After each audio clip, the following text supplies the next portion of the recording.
5 grados de temperatura. Estamos comenzando nuestro punto de vista de viernes. ¿Qué tal, Fernanda? ¿Cómo estás? Muy buenas noches. ¿Qué tal, Diego? ¿Cómo te va? El saludo también para toda la gente que se va sumando. Gracias por la compañía del otro lado. Viernes, por fin viernes. Exactamente. Ya no sé si decir veranillo o verano, porque por lo menos una semana de temperaturas de este tipo vamos a tener. Calor. Y hay un calor bastante húmedo, Sí. de hecho, también. Vamos a ver ya los datos actuales del tiempo, justamente para tener en cuenta todos estos detalles respecto al tiempo también enseguidita. Exactamente, porque les decíamos, vamos a hablar con el futuro ministro de Hacienda. Hoy era presentado por Santiago Peña, como se viene haciendo a través de un video. Veamos.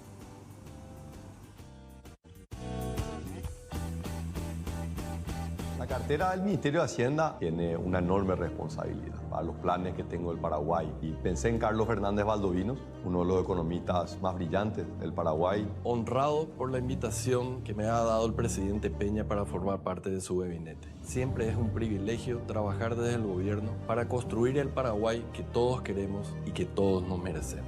Hoy tenemos el desafío de acelerar este proceso de crecimiento y de desarrollo económico y pongo toda mi esperanza en Carlos, un gran conocedor de la economía paraguaya, un gran conocedor de la economía mundial y regional y la persona que en mi opinión entiende de mejor manera el potencial del Paraguay. Tenemos que volver a colocar al Paraguay en el lugar de privilegio que tenía, no para tener buenos números en las estadísticas oficiales, sino porque ello va a significar un mejoramiento en la calidad de vida de todos los paraguayos.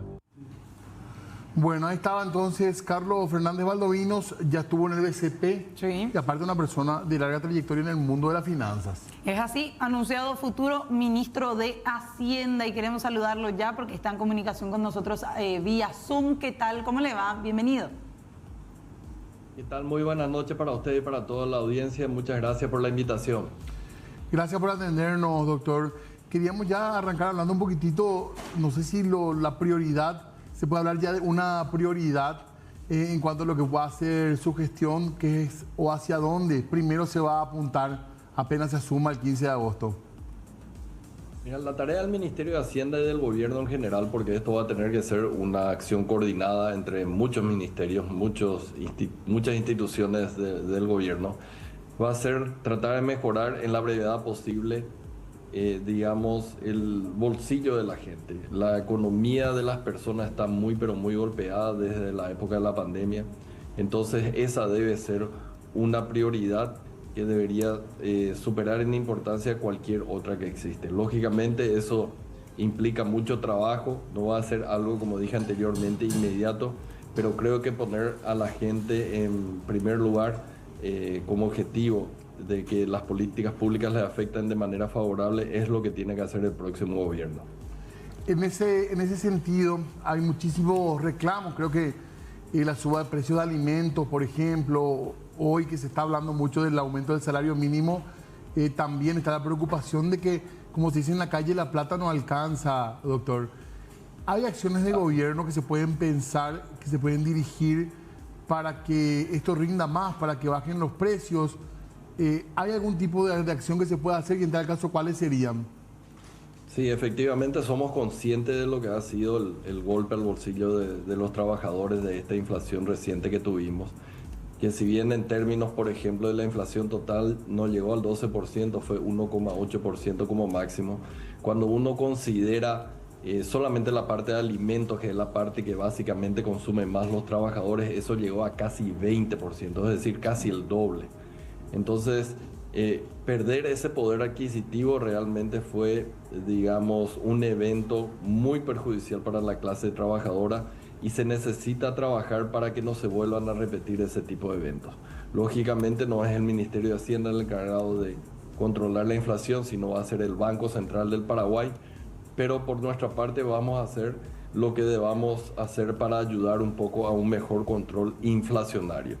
Pero, por ejemplo, una cuestión que creo que va a tener mucho impacto en el corto plazo, dependiendo de cómo estén las condiciones en ese momento del mercado internacional, es el caso de los combustibles. Creo que ha sido poco feliz de que si el precio internacional de los combustibles estaba a $110 el barril y bajó a entre 60 y 70, acá tuvimos apenas disminuciones marginales.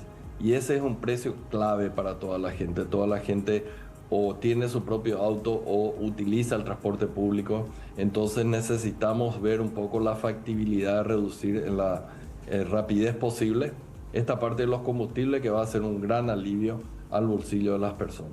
¿Se puede llegar a lograr esa reducción y de qué depende? ¿Es solamente voluntad política o es hablar también de otros números, de otras cuestiones que pasan más por cómo se mueve el mercado internacional hoy día?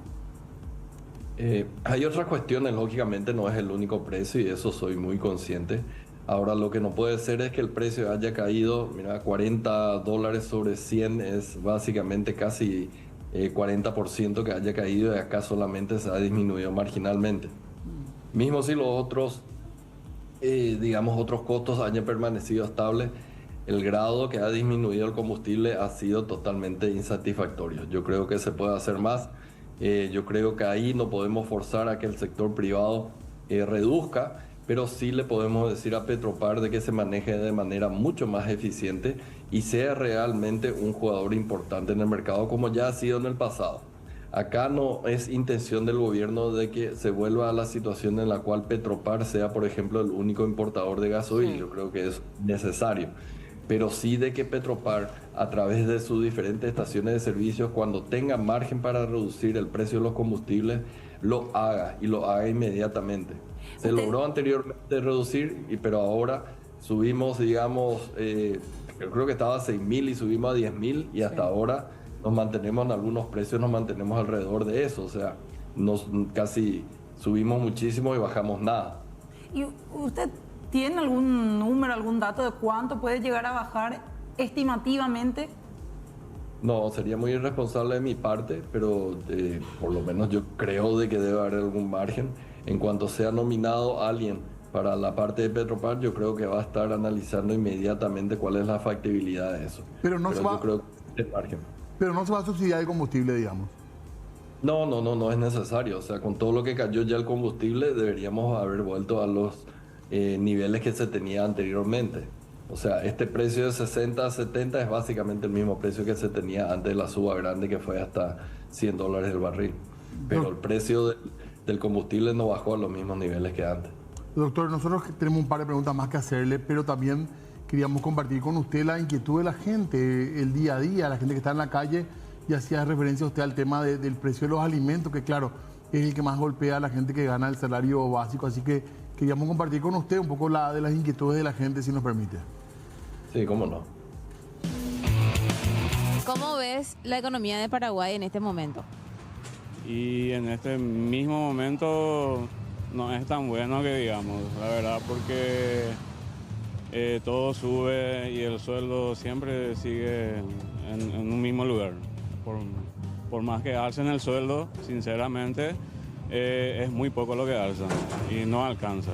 Yo veo muy mal nuestra economía, porque el salario no alcanza, aumenta todo, y ojalá que el nuevo ministro de Hacienda nos siga apoyando a nosotros los emprendedores a salir adelante con esto. Cada vez más, y no es ni 500 ni 1.000, sino algunos 5.000 o 4.000 más aumenta cada producto, y el sueldo no alcanza más.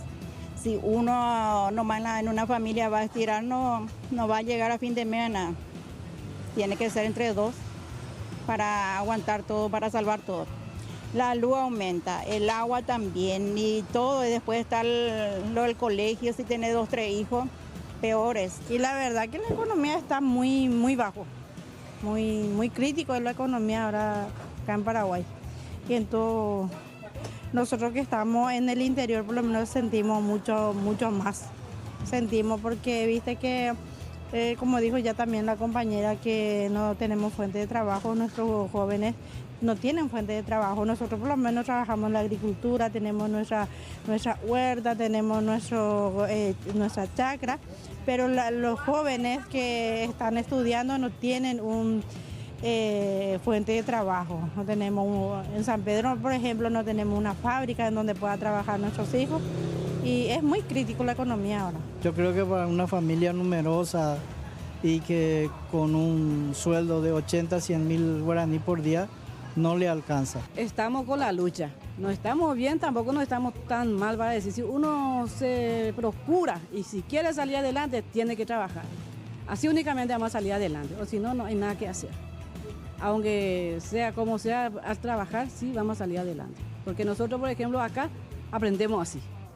Todo es luchando. Con unos 3 millones es imposible si uno tiene familia para manejar.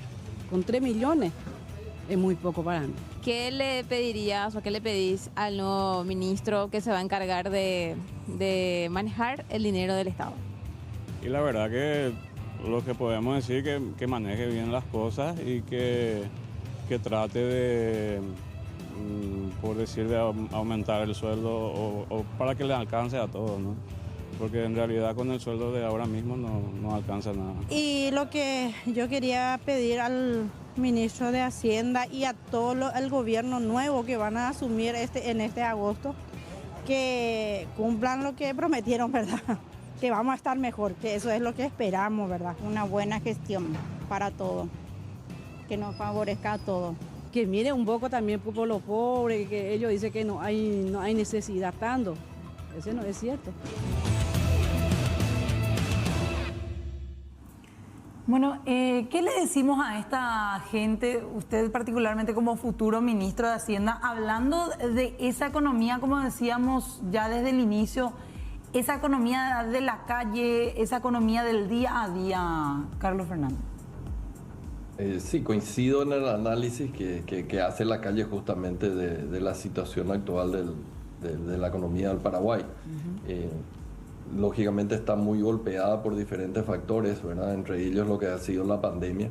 Nunca se ha llegado a recuperar del todo la economía paraguaya, por tanto nunca se llegó a recuperar del todo el número de empleos disponibles para la gente, y también se precarizó muchísimo los trabajos que están disponibles. Es decir, un indicador únicamente recientemente se tiene que hay más gente ganando menos del salario mínimo que gente ganando más que el salario mínimo. Entonces, eso habla de una precarización de los ingresos de los trabajadores. Y si a eso le sumamos algo que fue repetido constantemente, que es todo está más caro, todo sube 5.000, 3.000, 4.000, que es básicamente inflación. Lógicamente el ingreso real de los trabajadores fue aún más golpeado, no solamente en términos nominales, sino en términos reales. Puede comprar mucho menos lo que compraba antes. Entonces coincido, y por eso es que se van a necesitar de políticas públicas inteligentes. El Banco Central va a tener que hacer un compromiso mucho más fuerte con el control de la inflación. El Ministerio de Hacienda y los demás ministerios por parte del Ejecutivo van a tener que hacer un compromiso mucho más fuerte en poner la cancha en condiciones para que sea el sector privado el que genere un poco más de actividad económica, genere más trabajo y permita emplear a más gente para que tengan una vida digna. Resalto algo, si ustedes se fijaron, ninguno de ellos pide subsidio, transferencia o lo que sea, lo que quieren es una oportunidad laboral. Entonces, digamos, el compromiso está de poner la cancha en condiciones para que se generen más oportunidades laborales para la gente acá en Paraguay. Y el tema impositivo, doctor, ¿cuál es la mirada? ¿Se puede hablar de algún cambio importante en nuevos impuestos o en reducción? ¿Ya hay alguna idea que se pueda adelantar con respecto a este tema? Mira, a mí no me da la cara, y creo que al presidente electo tampoco, de tratar de pedirle a la gente que pague más impuestos, cuando que existen instituciones públicas que hacen licitaciones por 67 millones de dólares para lavado de sábanas. Entonces acá necesitamos urgentemente mejorar la calidad del gasto.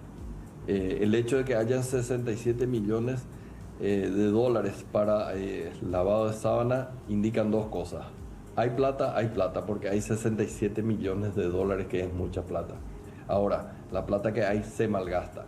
Es muy ineficiente la forma en que se está gastando y tenemos que hacer tenemos que tomar acciones de tal manera a mejorar la calidad del gasto público. Siempre hablamos, poco hacemos, pero creo que con esta ley, la nueva ley de contrataciones públicas, va a ser un instrumento muy importante para ir mejorando paulatinamente la calidad del gasto público. Acá es importante tener bien, no ancladas las expectativas, sino ser muy transparente en términos de qué esperar. No se puede esperar una revolución, porque las revoluciones terminaron en populismo y en fracaso en los países. Lo que tenemos que tener en cuenta es hacer una evolución, ir tomando medidas gradualmente de tal manera a que con el tiempo el mejoramiento de los gastos públicos sea, digamos, sostenible y no simplemente una primavera que nos hace verano. Usted hablaba también de una cantidad bastante importante de deudas que tiene el Estado hoy día, algunas de ellas deudas que terminan afectando finalmente también a la ciudadanía. Hace unos meses hablábamos de deudas del Ministerio de Salud con farmacéuticas, con otras empresas privadas del rubro también, otras deudas más que se van sumando. Hace unos días el propio comandante de la policía decía: necesitamos de Hacienda para ver cómo logramos tener mayor presupuesto para combustibles, para poder hacer las patrulleras, los patrullajes en diferentes zonas de Asunción y Central, porque el presupuesto que tenemos no cambia hace 6 años, no da abasto. ¿Qué se hace con esas deudas en sí que se tienen con el sector privado, pero esas deudas pendientes también dentro del Estado? Sí, son dos tipos de deudas, ¿verdad? Sí. Pero bueno, vamos primero a la parte del sector privado. Yo creo que no podemos tener un plan de vuelo si no sabemos desde dónde salimos. Y no vamos a saber de dónde salimos primero si no contabilizamos correctamente la situación fiscal. Acá se presentaron números que son irreales, por decirlo menos. Se presentó con un déficit, o se sigue presentando un déficit al mes de mayo, creo que es el último, del 3,6% del PIB. Sí. Ahora, ese número no está incluido todo lo que se le debe a farmacéuticas, todo lo que se debe a constructores, todo lo que se debe a transportistas, etcétera, etcétera, que suman un total de casi 500 millones de dólares. Eso representa alrededor de 1,5% del PIB. Eso significa que el verdadero déficit fiscal no es 3,5, sino 5.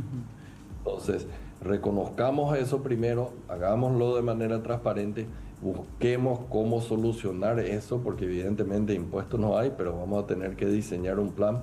Y bueno, una vez que limpiemos podemos empezar borrón y cuenta nueva y veremos realmente cuánto se tiene como para ir adelante. Una cuestión importante para resaltar: muy cierto que siempre que hay cambio de gobierno existe este tipo de deuda no pagada. Sí. Como existe también deuda no pagada cuando se pasa de un año a otro. Siempre existe eso. Ahora, nunca, pero nunca se alcanzaron estos niveles tan altos, por lo menos desde la implementación de la ley de responsabilidad fiscal. No se tiene un monto tan elevado de deuda que todavía no ha sido contabilizado dentro de las cuentas fiscales. Tenemos que dar una solución a eso y a partir de ahí empezar a pensar, ver qué recursos se tienen disponibles de tal manera a mejorar un poco las cuestiones que van a ser prioritarias para el gobierno, que son salud, educación y ciertamente seguridad. Doctor, para al menos de mi parte, una de las últimas preguntas: ¿ya sabe los colaboradores que va a tener en el ministerio quiénes van a ser? No todavía, pero el Ministerio de Hacienda, así como en el Banco Central, existen excelentes profesionales y yo creo que desde adentro vamos a poder, digamos, reclutarle a la gente para que ocupen los cargos de relevancia. Yo tengo un alto concepto de la calidad profesional de toda la gente que se encuentra ahí, así que seguramente voy a estar contando con gente del propio ministerio. Funcionarios que están ahí serían los designados, digamos. Sí, yo creo en su gran mayoría específicamente van a ser designados desde adentro. Cumplir con ese tope de déficit fiscal es uno de los grandes desafíos, incluso para el Paraguay en este próximo gobierno, según señalan hasta calificadoras internacionales que van observando. Y también otro punto, el crecimiento. ¿Vamos a crecer o no finalmente este año después de ese crecimiento casi inexistente que se tuvo el año pasado? La parte más linda te contesto primero, que sí, se va a crecer y se va a crecer fuerte. 4,5, yo creo que se puede llegar a un 5% de crecimiento. Pero lo importante no es crecer solamente un año, sino crecer de manera sostenida. Una cuestión importante es de que el mal desempeño de la economía paraguaya hace que la gente salga a decir lo que dijo en esos videos que estuvimos viendo. Sí. Si uno mira el PIB per cápita, hace 5 años permanece en el mismo nivel. Es decir, no tuvimos ningún tipo de crecimiento durante estos últimos 5 años. Es un lustro perdido y se siente ese número macro, se siente en la calle como vimos en los diferentes videos. La cuestión de llegar al 1,5% es una responsabilidad y una responsabilidad en serio. Desafortunadamente este gobierno no ha sido muy claro en términos de cuál iba a ser su plan de convergencia. Si uno mira los números de aproximadamente 2 años casi ya, el déficit con respecto al PIB se mantiene en el mismo nivel, que es alrededor de 3,5, 3,4, 3,6. La única excepción fue diciembre del año pasado, que sorpresivamente cayó a 3, pero evidentemente era un número bastante artificial, por eso que nuevamente tenemos 3,6% ahora a finales del último mes que tenemos datos disponibles. No podemos tener 2 años seguidos sin ningún tipo de convergencia hacia el límite establecido en la Ley de Responsabilidad Fiscal. Vamos a tener un plan en el cual eso converja, y antes de que termine este gobierno ya vamos a tener esa convergencia al 1,5%. Doctor, ¿usted tiene ahora algún vínculo con Banco Basa o con otro banco de plaza profesional, se entiende? Nosotros, claro, yo estaba hasta el día de hoy, sigo estando, ¿verdad? Porque esta mañana fue anunciado, estoy como presidente de dicho banco. Voy a estar presentando lógicamente mi renuncia para dedicarme más tiempo a esta parte de la transición. Bueno, doctor, queríamos mostrar algo un poco de lo que ha sido su trayectoria también en términos de trabajo en la función pública. ¿Podemos compartir eso con el doctor Carlos Fernández? A ver. Estamos compartiendo allí las imágenes justamente de archivo, ya repasando un poco lo que tiene que ver con el paso de Carlos Fernández Valdovinos, primeramente en todo lo que tiene que ver con el Banco Central del Paraguay. Esto a modo de ya ir cerrando también la charla con él, primeramente licenciado por Economía en la Universidad Federal de Paraná, también con un máster en Economía en una universidad de Estados Unidos y doctor en Economía por la Universidad de Chicago. Fue funcionario del Banco Central del Paraguay. Son estas justamente las imágenes que estamos compartiendo. Jefe de la sección de programación monetaria, posteriormente asesor de gerente de estudios económicos, gerente de estudios económicos, entre otros puntos más también. Y ya en el 2013 él había asumido la presidencia del Banco Central del Paraguay hasta agosto del 2018 y, como decía, miembro del directorio del Banco Basa desde octubre del 2018, Diego. Ahí está. Gracias, doctor. Un poco el recorrido también de su vida profesional y seguiremos conversando luego, ya con más tiempo seguramente, para hablar cuando ya esté en funciones. Muy amable. Dale, muchísimas gracias a ustedes por la invitación y siempre a disposición para hablar. Muchas gracias. Bueno, Diego, tenemos acá lo que era nuestra pizarra. Tu álbum quiero decir de figurita, pero no es de figurita. No, álbum de figuras. Ya nos advirtieron bien, ahí ¿no? Sí. Porque son figuras grandes además. Es así. Bueno, hacemos un repaso rápido, si le parece también a Iván. Enrique Riera, uno de los primeros, futuro ministro del Interior. Rubén Ramírez Lescano, en Relaciones Exteriores. Juan Carlos Baruja, en el Ministerio de Urbanismo, Vivienda y Hábitat. Acá 2 personas son las que tienen que renunciar a sus cargos de senador o pedir permiso, en este caso, que es lo que ya dijeron que iban a hacer. Y Ángel Barcini, ministro de Justicia. Pasamos. Se pueden despegar esas figuras, ¿verdad? Sí se puede. No que quedaron ya pegadas. No, claro, se puede despegar. Se puede despegar de acá y se puede despegar también del futuro gobierno. Esa primera figura, ustedes saben cómo es el Ministerio del Interior, ¿verdad? Así es. También Claudia Centurión, Óscar González. Claudia, recordemos, la primera mujer al frente del Ministerio de Obras Públicas. Óscar González, futuro ministro de Defensa, que compartía esta semana con nosotros. Javier Jiménez, al frente de Industria y Comercio, que estará la semana próxima aquí con nosotros también para conocer algunos aspectos.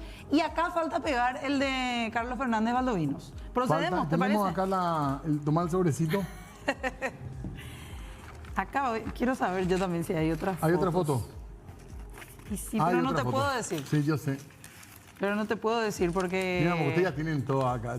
No, hasta que no se confirme, no. Sí, la semana que viene. Pero están acá. Mira, puede ser. Hay fotos. Tenemos cámara acá. Sí, cámara de Silvito Serrano. Claro. Pero no muestres todavía. No voy a mostrar, Bueno, procedo a pegar el de Carlos Fernández Valdovinos, ministro de Hacienda, futuro ministro de Hacienda. Habrá que ver gente que ya nos ha visitado o que nos va a visitar, que quizás La también ingeniera esté en esa Centurión carpeta. falta también Javier Jiménez. Faltan ahí dos, falta Claudia Centurión que venga. Sí. Falta Javier Jiménez, pero ya la semana que viene los tendremos seguramente. Es así, señor. Bueno, hacemos breve pausa y enseguida una siguiente entrevista. ¿Te parece? Exactamente, ya está nuestro invitado en piso. Vamos a hablar de un tema que sí que nos toca a todos, ya muchos, el tema Parksin. Ya está el doctor acá con nosotros en un ratito. De la municipalidad vamos a hablar, así que en un ratito con nuestro invitado charlamos de estacionamiento tarifado en Asunción. Pausa.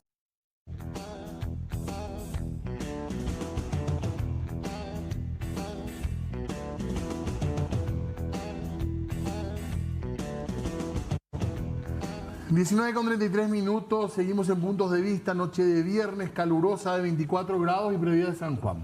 Es así, señor. Hoy se hacen las pruebas. Se hacen las pruebas y también nos preparamos. Mañana va a haber una feroz fiesta en el centro. Sí. Aparte, en la Plaza de Armas, que es un lugar precioso que tenemos. Un sanjuanazo desde las 11 de la mañana con varios locales del microcentro capitalino que se van a estar sumando. Y puedes comprar un kit que tiene sombrero pidis, ¿entiendes? Sí. O si no, nadie compraría un kit de sombrero. La jarra de barro, sí, con tu portajarra. Espectacular está. No se dice jarra de barro, pero voy a dejarte pasar. ¿Y cántaro? No, pero una jarrita, no, es para tomar tu... Pero un cantarito. Un cantarito. Bueno, vamos a discutir eso. Vamos a hablar de Asunción. Sí, señor. Vamos a hablar de Asunción, pero específicamente del estacionamiento tarifado. ¿Va a salir o no la orden de servicio para que ya se apruebe y se inicie todo este proyecto? Por eso estamos con el jefe de gabinete de la Municipalidad de Asunción, Federico Mora. ¿Qué tal? ¿Cómo le va? Buenas noches. Buenas noches, ¿cómo están? Un gusto compartir con ustedes. Bueno, un saludo a la audiencia también. Gracias, doctor, por acompañarnos en una noche de viernes y hablar un poco de este tema que se viene, ¿verdad? Se viene. Es una realidad para la Asunción y para la gente que viene de afuera de Asunción. El proceso debería iniciar en la próxima semana, lo que se llama otorgar la orden de servicio. ¿Qué significa eso? Y es el puntapié que formaliza la preparación para la implementación y da al consorcio 120 días, 4 meses. Entonces tendríamos preparación en los meses de julio, agosto, septiembre y octubre, para que en noviembre ya se dé la implementación completa del servicio. Ajá. Y en esta etapa de 4 meses, una serie de actividades, incluyendo una zona de prueba sin costo, con el objetivo de que haya conocimiento, apropiación, cómo funciona. Pero también en estos 4 meses tienen que entregarse los equipamientos, grúas, cepos, pintura en calle, señalización, todo lo que es bocas de calle, bocas de bomberos, espacios para motocicletas, espacios para discapacitados que no tiene costo, también todo lo que es el software, la prueba del software, porque finalmente va a ser una aplicación, las tarifas, las promociones, las ventajas que tiene aquel que tiene la habilitación de Asunción, las tarifas que tiene aquel que tiene la habilitación de otros municipios, las zonas, los horarios y bueno, toda una campaña de comunicación al respecto para que transcurridos estos 120 días el usuario tenga pleno conocimiento. La contratación de los cuidacoches, en torno a unos 400, que también implica una solución social a una realidad que hoy está presente en la ciudad. ¿Y cómo van a trabajar en ese sentido con los cuidacoches? Porque hace unos meses ellos decían, nadie se comunica con nosotros, no sabemos quiénes son los de la empresa, los de la municipalidad sí nos hablan, pero aparte de eso nada. ¿Ya se avanzó en ese proceso, Federico? Sí, Parksin ya entró en contacto con los cuidacoches. Es más, de las conversaciones ya con los cuidacoches están hablando de generar una cooperativa, van a tener una sede también donde digamos, hacer entradas, salidas, marcaciones. Estamos hablando de operarios de grúas, estamos hablando de cuidado de los corralones, estamos hablando de asistentes de vehículos, puestas de cepo, limpieza, ¿Todos etcétera. ellos son 400? Todo eso dentro de los 400 y también de presencia en calle. ¿Qué significa presencia en calle? Y hay gente que no usa la aplicación y necesita la forma manual. Llega la persona, el cuidacoche ya en su figura o en su rol de asistente carga la chapa y comienza a correr el reloj. Cuando se va la persona, le da de vuelta y ya le marca el tiempo correspondiente y esa persona va a pagar al lugar más cercano. Ahí va, dentro del sistema mismo, pone la chapa y le salta lo mismo que le generó al cuidacoche. ¿Cómo es eso del lugar? Todo informatizado. Como un post, digamos. ¿Cómo es eso del lugar más cercano? ¿A dónde va a tener que ir a pagar la persona en ese caso? Para aquellos que utilizan el celular, la posibilidad de tener como una billetera electrónica recargable. Tenés tu usuario, usaste esto, plug, debitar y paga. Ahora, para el que no, todos los puntos en comercios, así como aquí pagos, etcétera, que sea lo más fácil posible. Tengo entendido, Parsin está en contacto con operadoras de pago, con la banca, con operadoras celulares, para que efectivamente todas las modalidades estén disponibles para que sea lo más fácil posible. Y entiendo también que en cada calle hay una columna con el QR, que también te va a permitir pagar desde ahí. Entonces, digamos que hoy la tecnología ayuda bastante a que esto sea lo más sencillo posible. Es decir, nosotros no le vamos a ir a pagar al cuidacoche así en efectivo cash. No. Él no recibe, es más, va a tener un régimen de rotación también entre calles. Se acaba esto de mi calle, mi propiedad. ¿Sí? Es decir, yo creo que hay que saber también que este sistema viene de implementarse y de mejorarse con la experiencia en muchas otras ciudades. Solamente en la Argentina está en 80 ciudades.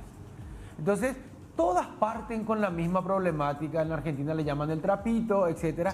Y se fue haciendo mucho más sofisticado cómo se da ese control, justamente para evitar ese miedo que tiene la ciudadanía. ¿Qué pasa si por una parte me cobran el estacionamiento tarifado y por otra parte me están igual presionando? Entonces, yo sí entiendo que están los mecanismos para eso, porque están los controladores también de la gente en calle, que básicamente van a estar en vehículos, en motocicletas, girando en la zona tarifada y controlada. Eso sería gente de Parksim, no de la municipalidad. Mismo, que todo es de Parksim. Yo quiero que se entienda que aquí el servicio lo otorga el consorcio. Y el consorcio les paga, les contrata. Así no van a ser funcionarios de la municipalidad. No son funcionarios municipales. Pero sí van a ser empleados con todas las de la ley, digamos. Con todas las de la ley, con las condiciones laborales, salario mínimo al menos, y también el IPS. Doctor, que genera un incentivo muy importante. Interesante, hay muchas críticas que tenemos para esto probablemente, pero hay cosas importantes que tenemos que aclarar también para saber cómo va a funcionar, porque estamos cerca ya de que se implemente aparentemente. Es así. A la vuelta de la pausa vamos a seguir hablando también aquí con el jefe de gabinete, vamos a repasar algunas de las calles, hablamos todavía de estacionamiento tarifado, ya venimos. 19:47, seguimos hablando de estacionamiento tarifado y un poco la pregunta es ¿dónde va a estar implementado el sistema? Porque son varias zonas, no es solamente el centro como era en un momento dado. Ahí estamos compartiendo algunas de las zonas: Palacio de Justicia, Centro Histórico, oficinas de gobierno, áreas corporativas, esa zona de las oficinas recientemente inauguradas, Ande, allí inmediaciones de la calle España, otros más, algunas de las zonas en donde se va a estar implementando. Sajonia, ahí estábamos diciendo, alrededores del Palacio de Justicia. Uno de los puntos críticos, decíamos ya en ocasiones anteriores, donde aquí en el programa hablábamos con Federico Mora, en el centro de Asunción, zona de ministerios y entes públicos. Específicamente, también lugares... Hasta Rodríguez de Francia creo que llega, acá me va a corregir el doctor, creo que llega hasta Rodríguez de Francia el límite. Villamorra, en torno a los centros comerciales, otro de los puntos también siempre... Sí, Ande, ahí en las Mercedes. Sí. Zona del Mercado 4. Zona del Mercado 4. El mercado. Una parte del Mercado 4, sí. ¿Hasta qué zona recuerda? Y sobre todo las grandes avenidas de cada sentido, porque también eso va a permitir que el transporte público sea mucho más fluido. Entonces, digamos que su tarea es dinamizar también ordenando esa parte del estacionamiento. Lo que por ahí está en conversación es esas zonas nocturnas. Nosotros hablamos con Parcín diciendo, mira, ¿les parece que por qué no iniciamos primero con el horario laboral, luego vamos viendo? Porque hay zonas nocturnas que tienen mucha demanda y que genera también un desorden en el estacionamiento y que se quejan los vecinos, sobre todo en Carmelita. Sí. Se estacionó frente a mi casa, no tengo a quién llamarle, salgo y hay un cuidacoche, no sé si confío o no en decirle, mira, este vehículo está enfrente, pero yo creo que va a ser un proceso. Inicialmente horario laboral en las zonas más requeridas y luego seguramente también con ajustes. ¿Por qué? Porque hay comisiones vecinales que se acercaron, nosotros hemos ya pasado los contactos al consorcio, igual nosotros acompañamos todas las conversaciones en el sentido en que si por ahí vemos que tiene sentido 3, 4 cuadras más, menos, etcétera, me parece que es totalmente atendible. Ahora, cambiaría, supongo yo, a la noche, porque una cosa es si hay una persona que uno no sabe quién es, pero si ya es un funcionario de la empresa que explota el servicio, debería darle tranquilidad al ciudadano que deja su auto ahí. No solamente eso, la noche tiene ese condimento de la oscuridad que a veces se genera, el pago que muchas veces se da anticipado o inclusive con precios muy variables, 20.000 de entrada, etcétera. Entonces, sí nosotros vemos como potencial el incluir la noche. Lo que no sé es si finalmente vaya al inicio mismo o como parte de un proceso. Pero tengo poquísimo tiempo. ¿Cuándo se implementaría esto? Tiene que ser a partir de noviembre ya la totalidad, completo. Ahora tenemos 4 meses de preparación.